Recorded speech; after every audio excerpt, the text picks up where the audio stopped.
Good afternoon or good morning, everyone, depending on where you are, and welcome back on the second panel of this seminar. This panel will go through trends in regulations and standards development. My name is Hanna Lampinen, and I will be chairing this panel. I work as an environmental specialist at the Finnish Mining Association, which I worked for about a year and a half. And prior to that, I worked with the Finnish mining industry for about 13 years. So the panelists for this second panel, the first ones come from the European Commission, Mr. Stefano Soro, who's the head of unit Green and Circular Economy from DG GROW, although he'll be joining us in about 15 minutes. Then we've got Mr. Mattia Pellegrini, Head of Unit Waste and Management and Secondary Materials, DG ENVI. And I'm glad to see Mr. Pellegrini here, as the last time we saw was at the Fennoscandian Exploration and Mining Conference in Levi in northern Finland. By the way, I was there last week doing a lot of cross-country skiing, which was very nice. Mr. Pellegrini will give us a presentation on the Commission's proposal for a regulation on batteries, and both of them are joining us from Brussels, Belgium. The second presentation will be from Mr. Andreas Hucke, Project Director from 04-in-1. Mr. Hucke will give us a presentation on 04-in-1 for standards in one system for the entire raw materials value chain. And he's online with us from Essen, Germany. Last but not least is Mr. Ben Chalmers, Senior Vice President from Mining Association of Canada. And Mr. Chalmers will give us a presentation on Towards Sustainable Mining and Trends in Traceability from Ottawa, Canada. And to Mr. Chalmers, I must say that please train hard before you come next year to the World Championships of Ice Hockey here in Finland. And to all the panelists, I say that please keep in mind that you have 10 minutes for your presentations. We have a tight schedule, so please try to keep up with it. But now, furthermore, I give the floor to Mr. Mattia Pellegrini, please. Okay, yeah. So good afternoon, everybody, and I suppose you're going to share the slides, and indeed it is a pleasure to see, and probably there are also connected some familiar faces and names, because indeed I've dedicated 6 years of my professional lives to the issue of raw materials when I was in DG GROW, and I'm now dealing with the same issues, but on the other side with the secondary raw materials, so how you recycle them. So let me start with we can directly go here. Why we have done a regulation on batteries. We have done it because indeed, as you can see from that slides, the market is significantly changing, in particular in Europe. I would say worldwide, but in particular in Europe. And as you can see from the slides, there are 2 important factors. One, that when we project to 2030 and 2050, clearly electromobility will be the largest let's say, driver in terms of batteries production. And also, when you look at the second part of that slides on the other chart, you will see that Europe, which a few years ago was a small player in this market, will most probably be not only the second largest market, but will also be the second biggest producer of batteries at global level, only after China. So this is a market which is growing. I mean, this data, they come from our impact assessment. So this is a market that was growing at a factor of 14, and is growing at a factor of 14 and in a conservative scenario. And in our impact assessment, we said that the growth factor is between 14 and 19 times. So you can understand what is happening on the market. And then what was interesting is that the only piece of legislation dealing with batteries was a very old directive by DG Environment, which basically was only regulating the end of life of batteries, and by the way, was also only regulating the batteries of that, when I say very old, the beginning of the 2000 I'm talking about. It was a directive which was only regulating the small batteries that we use, all of us, at home. So you can imagine that it was completely outdated, this directive. So what we did, we transformed that directive into a regulation. So if we go to the next slide, here, this slide is not to scare all of you, but it's actually, I find it always interesting because he tried to explain that the new regulation. So the first things we did, we transformed this old directive into a regulation. That means that it's a piece of legislation which is directly applicable to all economic operators which will place a battery into the European market. So that's very important. No matter where you produce that battery, being in Europe or being Tesla in the United States or being a Chinese producer in China, you have to comply with our batteries regulation. Then what we did, we cover all type of batteries. So the small batteries I was talking about, the AA, AAA that you use in your remote control at home, but also all the light mobility, all the electric vehicles batteries, and the industrial batteries. So the full range of batteries that you can have. And then what we regulated, again, for the first time ever, this, as I said to my colleagues when we were working on that in 2020, I was mentioning to them, and I still am strongly of that opinion, that we were writing history in European Union law. Why? Because it's the first time that you have a piece of legislation which regulates from the extraction of raw materials all the way down to reuse and repurposing of the batteries, so what we call the second life of the batteries. What is very interesting is that, and I will cover a few of these articles, so we have regulated what I call the two main pillars. On the one side, the sustainability requirements to place a battery into the market, and on the other side, the end of life of a battery. So what we do in terms of collection, in terms of recycling, this is the more traditional type of legislation we do in the environment. So, and then we've also regulated under which condition, for example, a battery from a car can be used for energy storage. So what are the conditions to be met to be repurposed and remanufactured for energy storage? So if we go to the next slides, yeah, this has resulted in something which in terms of size is quite unique for European legislation, because it's a massive regulation with 79 articles, so really big, 14 technical annexes, and more importantly, more than 30 pieces of secondary legislation. So it will be keeping us and colleagues in DG Grow very busy, and I would say too much busy almost, but that's to give you an idea of what is the end result of that. Now, if we go to the next slide. Yeah, so that is one of the provisions which I think is interesting for all of you.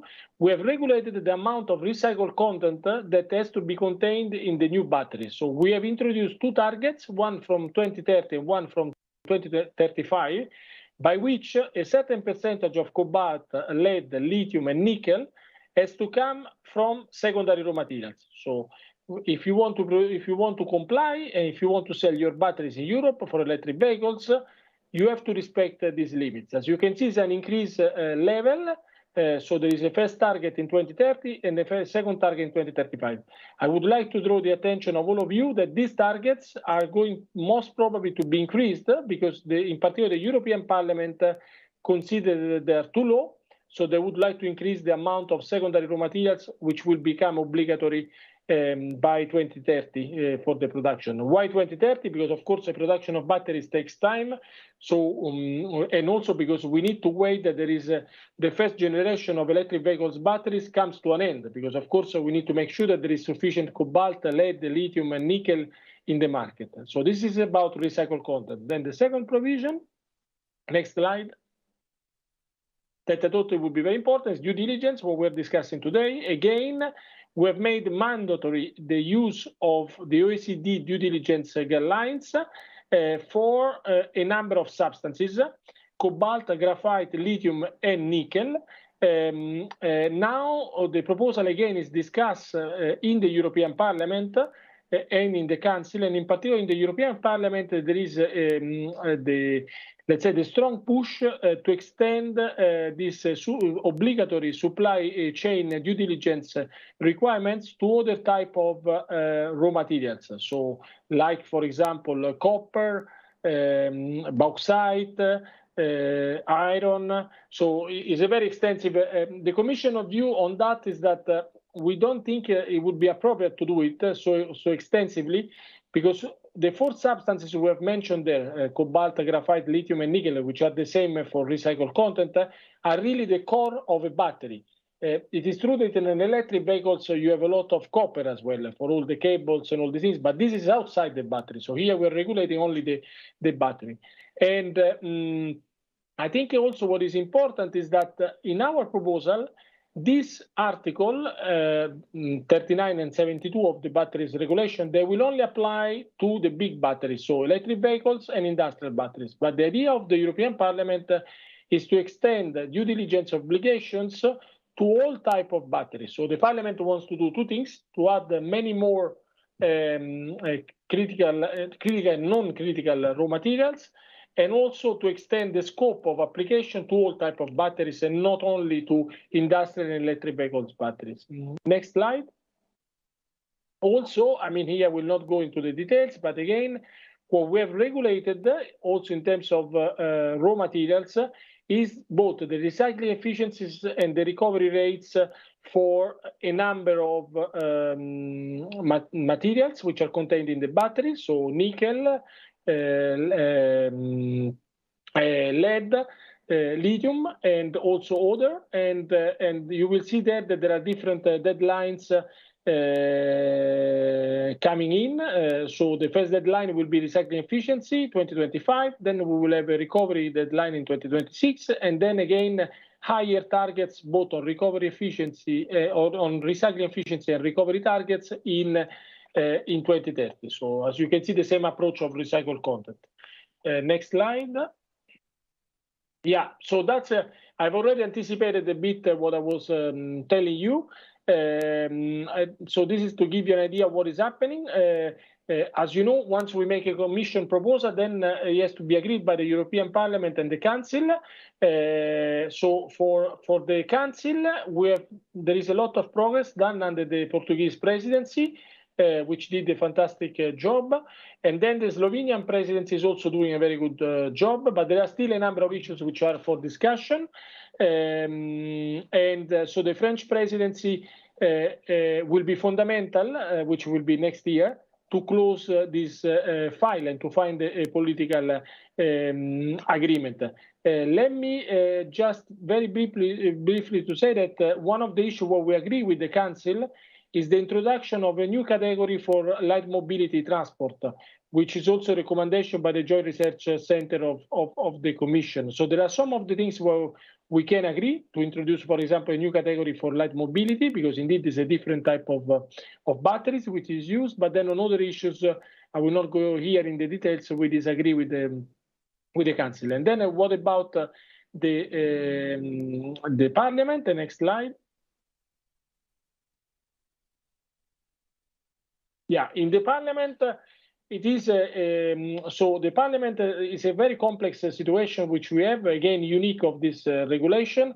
There are four committees in charge. I mean, the lead is the ENVI committee, the environmental committee, but also then you have certain articles which are on the lead, the internal market committee. In others is the industry committee, ITRE, and on others is the transport committee. So you can imagine to negotiate with four parallel committees in the Parliament, and how busy is for myself and Stefan also in terms of representing the Commission in parliamentary discussion. And but the Parliament, what is interesting is that believes that overall the proposal can become even more ambitious. So on the one side, the ENVI committee is pushing, as I was telling you, for higher targets and also earlier deadlines.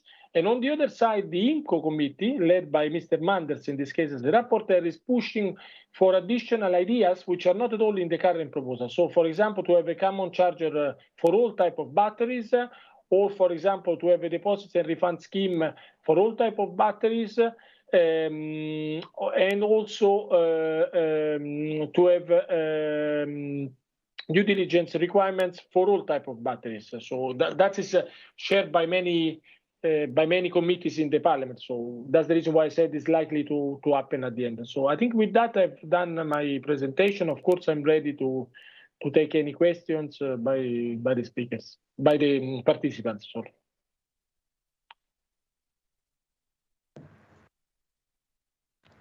Thank you very much, Mr. Pellegrini. I think we'll have the questions in the end of this seminar. So now I will give the floor to Mr. Andreas Hucke, who's the project director of CIRA 4-in-1. And as I told you in the beginning, he will give us a presentation on 4 standards in one system for the entire materials value chain. So please, Mr. Hucke, the floor is yours.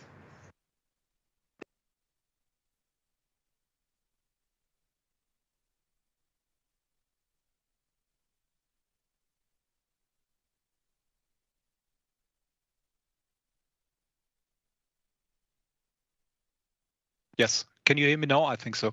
So again, thank you very much for allowing me to present CIRA 4-in-1 here, and hello to everybody. Maybe we look to the next slide.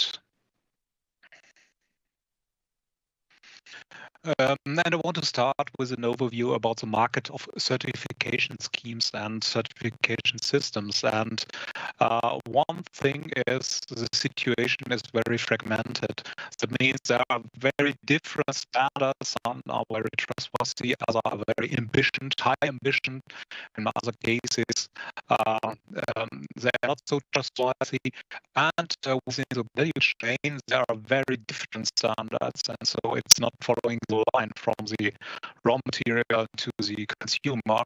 And of course, we have lack of harmonization and cross recognition. So it is a not so happy situation, especially for the companies who are confronted with so many different situations and standards. And this was the reason why I tried to.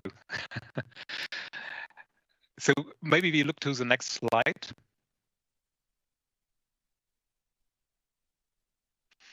So this is the reason why we started in 2017 with the support of EIT Raw Materials,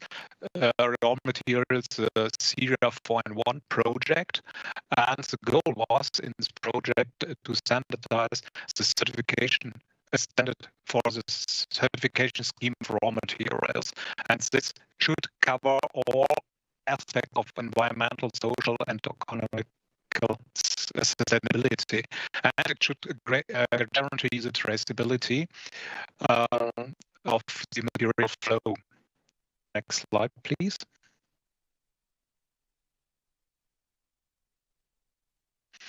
So the goal was to create a holistic system. That means it covers all aspects of mining to ensure that the entire value scheme is covered from the greenfield up to the consumer. And the other topic of the holistic approach is that we are operating in a global scale. That means it is not a European standard. It is a standard which is available and usable in any country of the world. I will show it later on. And it is focused on any kind of mineral extraction operation, and it's working with all size of production plants from ASM up to large-scale mining. And not last but not least, it covers all kind of raw materials. And so the harmonization of the standard market is given. Please, the next. And it introduced mechanism to ensure the reliability of the chain of custody. Maybe you can click a little bit faster because I got a high delay. So thank you. So let's skip to the next slide, please. I hope it's there. You can see here some companies, I think. And this is the answer for who are we. We are, in person, I'm coming from DMT, but our team who developed this one system is a team of university institutes and independent consultant companies, but there is no direct inclusion of the industry. When we look here to the members who are within this team, we see here the Untitled University of Leoben. They handled, for example, the topic of the proof of origin of minerals, or RISE looks to the blockchain development, for example. Next slide, please.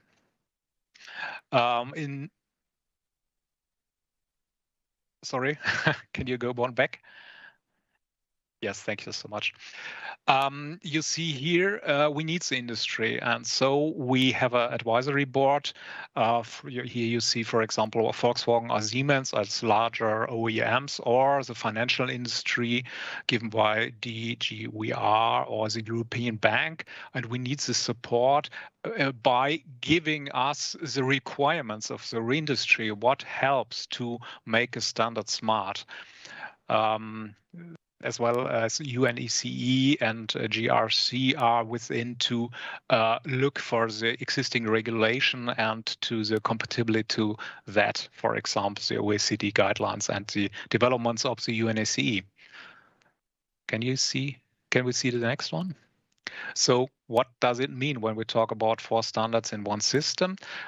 We have a very ambitious goal. That means we want to have a holistic system that is a whole value chain, and we want to look to the performance as well to the material flow. And so we subdivided this system into 4 sub-standards: the readiness standard, the performance standard, the chain of custody standard, and the final product. And in this next slide, we will see the first one is the performance standard, and this is looking to the process. You see it here, the mining and the processing refinery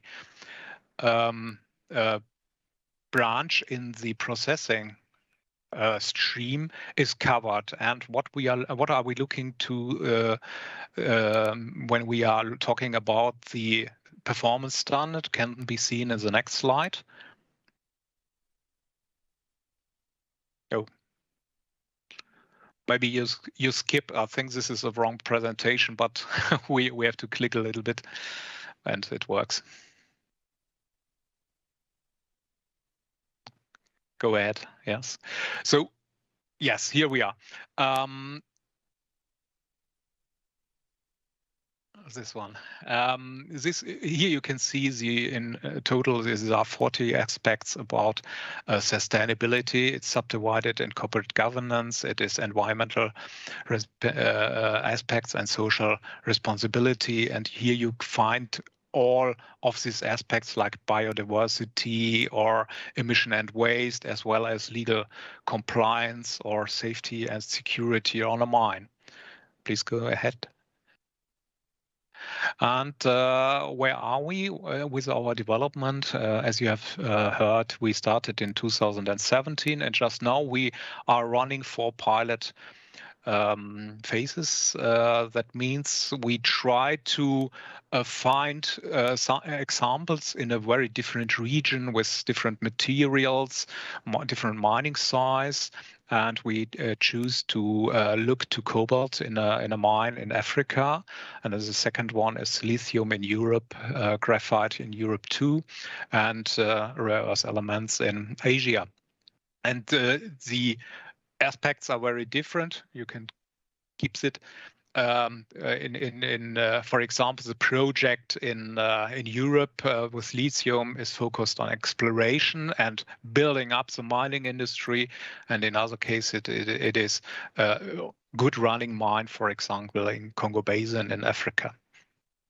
Next, please. The next standard is the chain of custody standard. is necessary to follow the material. It is not everything to have a mine that is producing in a responsible way. At the end, the customer wants to know, is it really the material which is used here in my mobile phone or what else in my car, in my battery, which is produced in a sustainable way? And for that, you need the second standard, the chain of custody standard. Next slide, please. And this standard refers to the mine product and not to the mine itself. And this gives all of these elements and definition for use of, for example, the blockchain technology which we have developed, and the testing or cross-check of the material flow. We heard about that in the other panel to see, is the material really a clear material or is it mixed in an illegal way? And of course, there's a way to include, for example, ASM production, because as you all know, for example, in Congo Basin, 100,000 of people are living by being a miner for himself. And so it is necessary to include this kind of production. Next step. Maybe we can skip because this is the wrong presentation. This is a little bit longer one, and we want to go and see what gives the third standard. The third standard is here, not very good seen, but it is on the left-hand side. It is covering the phase of exploration and the deposit. And so, next slide, we can say here this is covering the pre-investment phase. And this standard defines binding criteria for for example, the costs and the techniques which are used to make a responsible and sustainable mining. And yet therefore you can use this standard, for example, when you have a feasibility study, and this is a standard which is mainly interested by the finance industry because of their code of conduct and all that elements. It is more and more and is a focus to look, for example, when you have a system of classification of a deposit, what kind of sustainable techniques are used when you're looking for a finance model on it's a stock exchange, for example. Next slide, please. Time to wrap up soon. Yes, so it is here. The last standard is very quick at the end. So customer wants to know: is there in my product is the use of sustainable produced material included? And for that, the fourth standard, the final product standard, is used for that. And we skip to the last slide.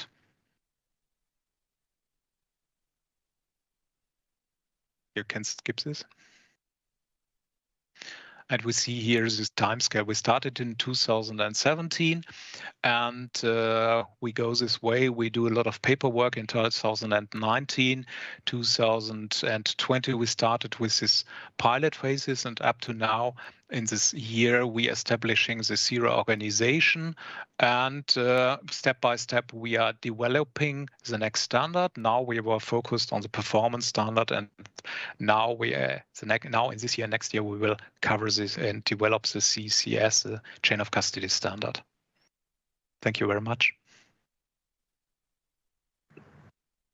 Thank you very much, Mr. Hucken. I'm sorry that I had to hurry you up, but as you know, we have a tight schedule. Yeah, and there was a very large delay. I think 20 seconds later the slides. Yeah, but you did good. No worries, no worries. And then we will move onto our last presentation, which will be given by Mr. Ben Chalmers from the Mining Association of Canada. And his presentation is about towards sustainable mining and trends in traceability. The floor is yours, Ben. Terrific. Thank you, Anna.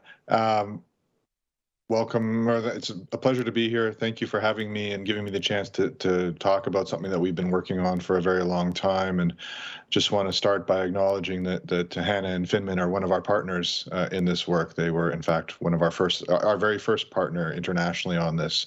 So it's a pleasure to be on the panel with you. If I could have the first slide, please. So the reason that we are all talking about this is because of the amount of new metals and minerals production that we're going to need over the next several years. This is a graph produced by the World Bank a short time ago that highlights as much as a 500% increase in the volume of some metals and minerals, especially like lithium, for example. But even as we move down to the base metals like zinc and copper and others, we are still seeing increases in demand that are going to outstrip the ability of supply, even with focuses on things like circular economy and recycling. Next slide, please. The reason for this, or one of the reasons for this, is just the breadth of new technologies that we need to decarbonize our economy and for things like, well, medical equipment in the top left corner and other technologies. This is a few images from a mineral literacy campaign that we run called 30 Things that highlights the breadth of the different kinds of metals and minerals that are going to be needed by these key technologies moving forward. And the question is, of course, on the next slide, how do we make sure that when we produce these, we can do so as responsibly as possible? We talk a lot about responsible sourcing lately, but one of the things I like to talk about is responsible production, because that's where it starts. How do we make sure that the minerals coming out of the ground meet societal expectations? If I could have the next slide, please. The first place we need to look, I think, is the carbon intensity, making sure that we are prioritizing working with countries and jurisdictions and companies that have as low a carbon intensity as possible when they produce these metals and minerals. This graph is just one example of work that we're doing with an organization called SCARN, who has built an international database around carbon intensity for a wide range of metals and minerals. The example here is, of course, nickel. And this is relatively self-serving because, as you can see on the very left-hand side, with one of the lowest carbon intensities is, of course, nickel being produced from Canada. Finland is there actually just ahead of us as well. But I think that's one of the things that we have to build into our equations when we're looking at where to source raw materials from. And the pattern you would see here is similar for many of the other metals and minerals that are needed. Next slide, please. Of course, that goes along with the other part of the equation, which is in terms of how do you actually meet. Next slide, please. There's perfect. Thank you. How do you meet the needs of society to produce these materials through rigorous environmental and social and governance standards? And so that's where our Towards Sustainable Mining standard comes in. This was a standard launched in 2004, so it has almost a 2-decade history of driving environmental and social performance in our industry. It was created long before we were talking about responsible sourcing. It was built at a time when the impetus was to help provide a consensus agreement on what constitutes good and best practice in environmental and social areas for operators on the ground, and to ensure that communities around the mines were protected and were confident that the water and the tailings and the biodiversity and the engagement were all being done to the highest standards. It was the first of its kind standard requiring mine site level resolution that covered multiple issues, that covered all commodities. It's completely commodity agnostic, and it was the first of its kind to be multi-stakeholder oversight, with multi-stakeholder oversight as well. Next slide, please. So it began in Canada in 2004, and as I indicated at the start, in 2015 we welcomed our first international partner, Finman. And it has since grown into 10 different countries on 6 continents. So every continent where mining occurs now has TSM present. Our most recent announcement was just a few weeks ago when we added the Mining Association of Colombia to our network. And what this means is that each of these national mining associations have agreed to implement the 7 things on the left side here, to have guiding principles, to have measurable performance indicators under the standard, drawing from our work, but with the ability to modify some of those to respect cultural differences and things like differences with Indigenous communities, facility level reporting, independent verification, public reporting. One of the unique things about TSM is that it has built in a condition of membership. So when a national association like Finmin or Norskberg Industries or Confedem in Spain, for example, adopts TSM, they have to build a condition of membership so that all their members implement TSM and report on it and verify, which means the scale up of this standard happens very quickly in a country when it's implemented. To date, we have over 200 companies implementing TSM across the network of countries. And then the other really important thing about this standard is the notion of there's a community of interest panel, a multi-stakeholder panel to oversee it and to engage with us. Next slide, please. Our standard, the example on the screen here, this is the Canadian panel made up of Indigenous people, mining affected communities, environmental and social organizations, academia, labor, financial industry, and they of course have a chance to engage in dialogue with senior leaders of our industry to make sure that there is constructive, collaborative national dialogue to help address key issues in the industry. And this is integral to to this standard. Next slide, please.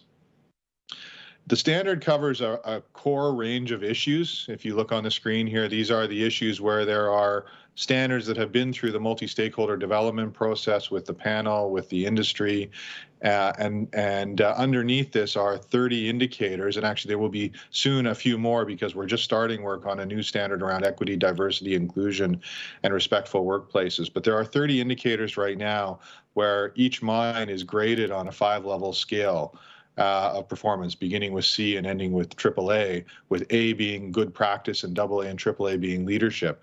And each mine is publicly graded on all 30 of those indicators, so you can see very clearly where they're doing well and where they still have work to do.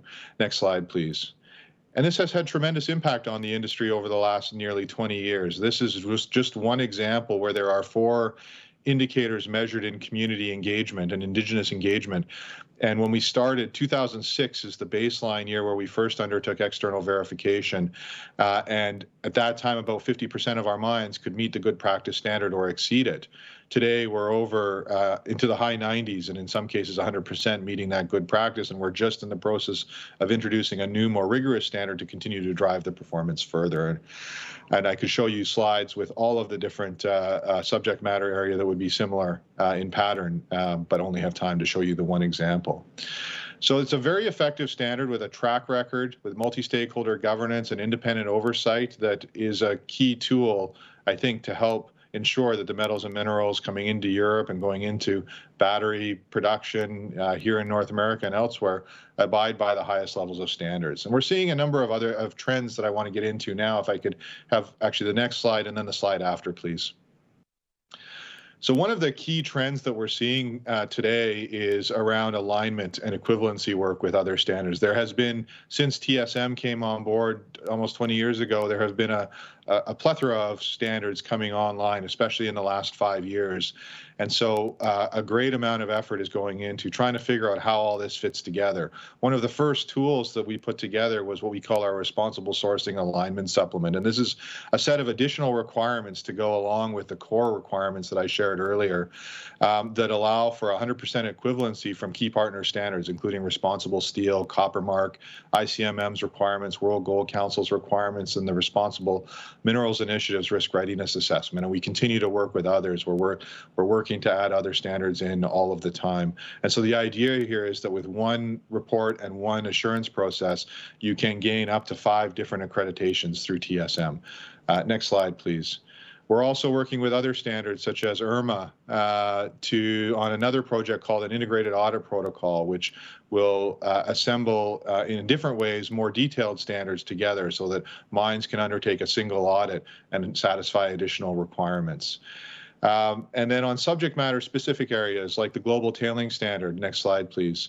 There's a significant amount of work going on to make sure that the key standards to drive tailings management, which is one of the biggest risks and most important areas that we face in our industry, are well aligned and equivalent. So TSM is working closely to make sure that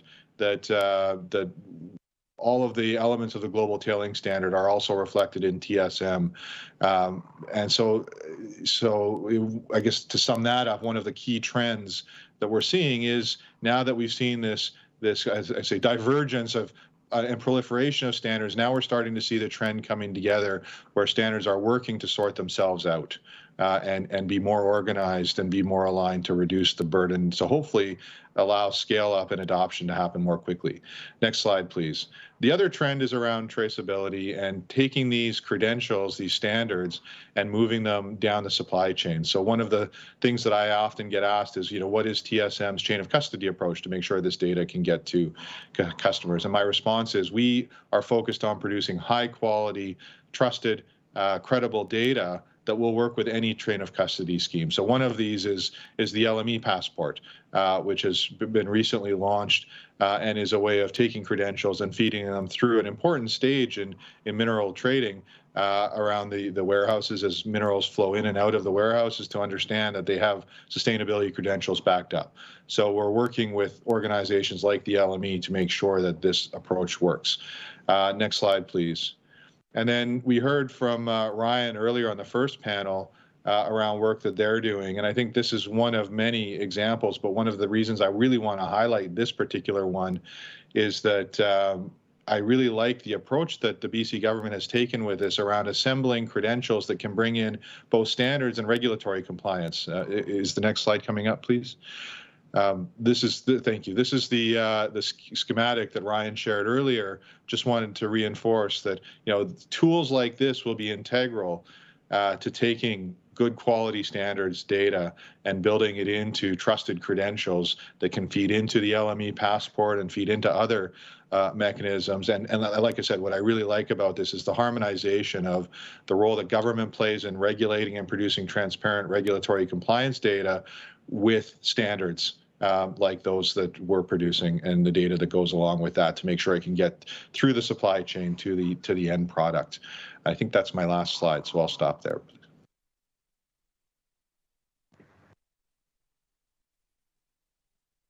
Thank you very much, Mr. Chalmers. You were speaking so fast that I didn't get the chance to say to hurry up, but you did. Thank you very much. And now we've got a couple of questions from the audience through Slido. And I think that the first question goes to Mr. Pellegrini and Mr. Soro, who has also joined us from DG Grow. And the first question goes that the recycled content assumes batteries available at the end of life for recycling, but lifetime is longer and second life probable. How realistic are those then? So maybe Mr. Pellegrini, you can start, and then Mr. Soro, you can add something if you want to. Yeah, so the question is a very good question in the sense that that's the reason why we have put forward the date for recycled content, which is 2030, due to the fact that there may not be enough batteries. And so we know that by 2030, a lot of electric vehicles will be at the end of their life. By the way, our proposal is not a closed loop. So this implies that, for example, the recycled cobalt does not need to come necessarily from an electric vehicle's battery, but it can also come from electronics, whereas there is a lot of non-recycled electronics at the moment. Secondly, in our proposal, there is a possibility in 2027, if we see that there is not enough secondary raw materials, to review the targets. So we have proposed to do it by delegated act, which means secondary legislation. The Parliament and the Council, they disagree on that. Let's see what will be the final approach on that. But they disagree not on the review clause. They disagree that the review clause should be done with the ordinary legislative procedure. Let's see at the end of. There will be for sure this review clause, and this is the way is going to. The way we have taken into account actually the concern expressed in the questions. Yeah, as Matthias said, I mean, I just said it's a long-term deadline. You have to try and make your legislation future-proof. We have an impact assessment. There are going to be a number of vehicles at the end of their lives, electric vehicles at the end of their lives, in 9 years' time, and there is the option to review these requirements. So this is just an effort on the basis of a quite painstaking impact assessment to have future-proof rules. Thank you, Mr. Pellegrini and Mr. Soro. And then we have another question at the Slido, which I think goes for you as well. Battery recycling is complex and often takes place across borders, for example, between EU and Canada. Will the current proposal endanger established relationships?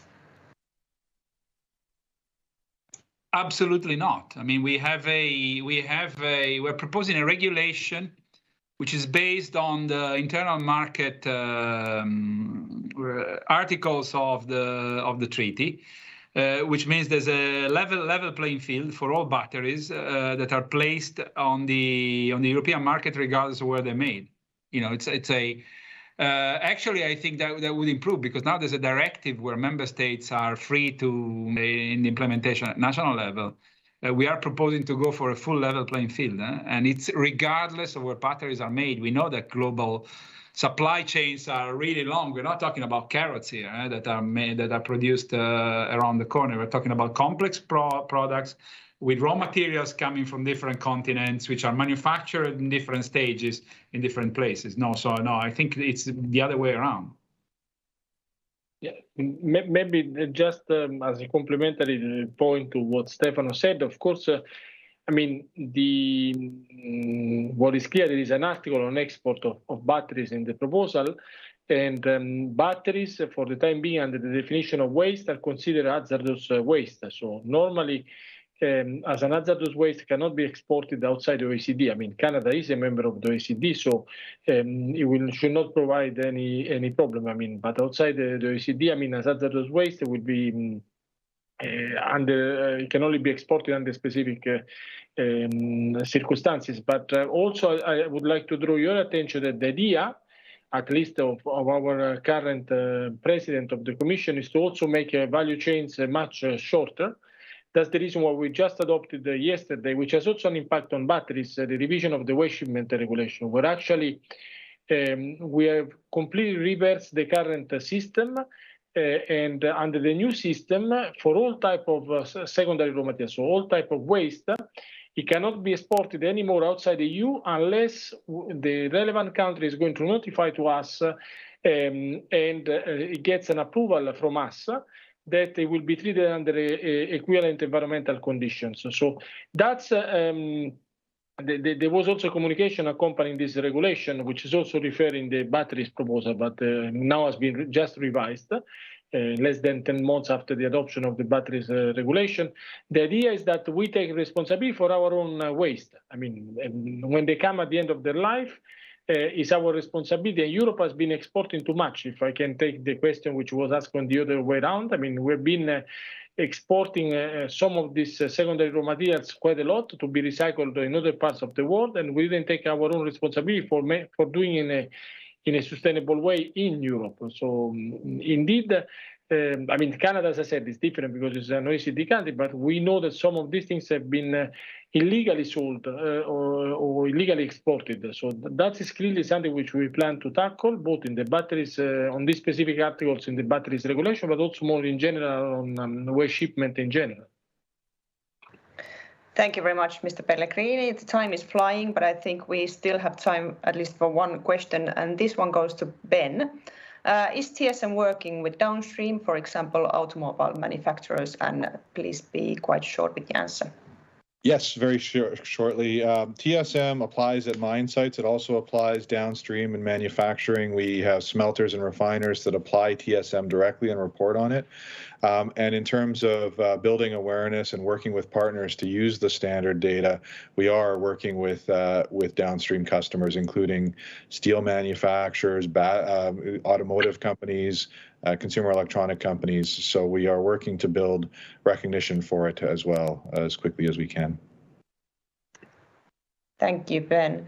And you were so quick, and so I think that we still have time for one question from the Slido, and this one goes to Mattia. In case of battery regulation and strategy related, does EU cooperate with, for example, USA and China? And quite shortly, please. I leave it to Stefano since he came late. And Mr. Soro, please. Well, look, yes, we leave in no stones unturned. I mean, this is a regulation that sets requirement for the placing on the market of products, which happen to be batteries in this case, on the internal market. Mattia Pellegrini already mentioned the issue of waste and the pertinence of OECD.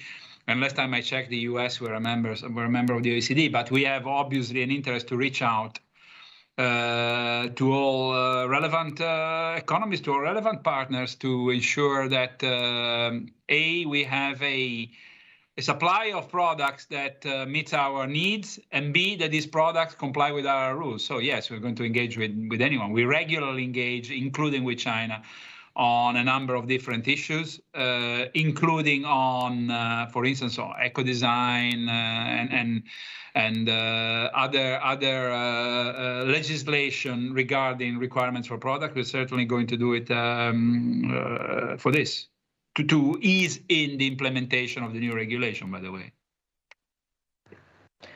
Thank you very much, Mr. Soro. And our time is now up. So I would like to thank all of you panelists very much for your very interesting presentations, and also our audience for your attention and for your questions.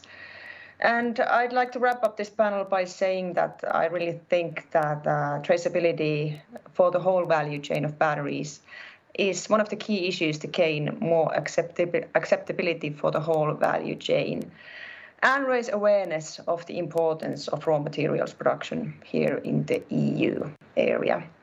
And one excellent example of this is the agreement between Renault and Terrafame from just about 2 months ago. And Terrafame is a multi-metal company here in Finland, producing nickel, zinc, cobalt, and copper at its mine and metals production plant. And by the way, they follow TSM. The companies agreed that Terrafame will supply Renault Group with low carbon and fully traceable nickel sulfate for electric vehicle batteries. And I just got a message on my ear button that the Santa Claus has equipped his sledge with batteries. So this year the sledge will fly even faster on his worldwide tour, and it'll save Rudolph's strengths. So with these words, I thank you.